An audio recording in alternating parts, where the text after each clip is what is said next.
நேயர்களே வணக்கம். நாம் இப்போது எடுத்துக்கொண்ட இந்த தலைப்பு என்பது சனி சந்திரன் இணைவு என்ன தொழில் என்ற தலைப்பின் அடிப்படையிலே நாம் இங்கே தெரிந்து கொள்ளலாம். அதாவது இந்த சனி சந்திரன் இணைவு என்பது லௌதீக ஈடுபாடு, பயணம் சார்ந்த தொழில், கலை உணர்வு இருக்கும். ஜோதிடர், கணக்கு எழுதுவோர், மத தலைவர்கள் இவ்விணைவை உடையவர்களாக இந்த இணைவு ஏமாற்றங்களையும் தரும் என்பது குறிப்பிடத்தக்க ஒன்றாகும். அதே சமயத்தில் இந்த சனி சந்திரன் இணைவு என்பது பொதுவாக இது ஒரு புணர்வு தோஷம் என்று அழைக்கப்படுகின்றது.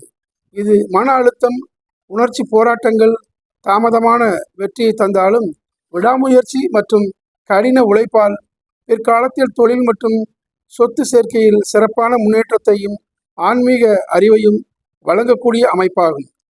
இது மனதை நிதானப்படுத்தவும் உணர்ச்சிகளை கட்டுப்படுத்தவும் உதவும். சந்திரன் மனதையும் சனி கட்டுப்பாட்டையும் குறிப்பதால் இந்த சேர்க்கை மன அமைதியின்மை, அதிக பொறுப்பு, தனிமை மற்றும் சிந்தனை குழப்பத்தை ஏற்படுத்தலாம்.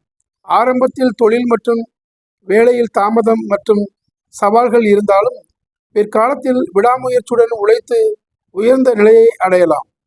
கடின உழைப்பால் அசையும் மற்றும் அசையா சொத்துக்கள் சேரும். தொழில் வியாபாரத்தில் லாபம் உண்டாகும். இது ஆன்மீக சிந்தனை, பொறுமை மற்றும் நிதானத்தை வளர்க்கின்றது.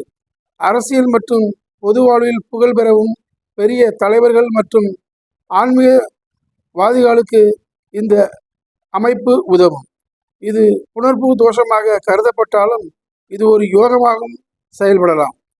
திங்கட்கிழமைகளில் சிவ வழிபாடு மற்றும் சனிக்கிழமைகளில் சனீஸ்வர பகவான் வழிபாடு செய்வது சிறந்ததாகும். மனதை நிதானப்படுத்த தியானம் மற்றும் யோகா பயிற்சி மேற்கொள்வது மன அழுத்தத்தை குறைக்க உதவும். இந்த விளைவுகள் சனி மற்றும் சந்திரனின் ராசி, நட்சத்திரம் மற்றும் பார்வையை பொறுத்து மாறுபடலாம் என்று சொல்லிக்கொண்டு நான் மீண்டும் உங்களை வேறொரு பதிவிலே சந்திக்கின்றேன். நன்றி, வணக்கம். என் இனிய தமிழ் மக்களே, உங்கள் ஆதவன் டிவியில் ஆதவன் டிவியுடன் இணைந்திருங்கள். உங்கள் ஆதவன் டிவியில் ஆதவன் டிவியுடன் இணைந்திருங்கள்.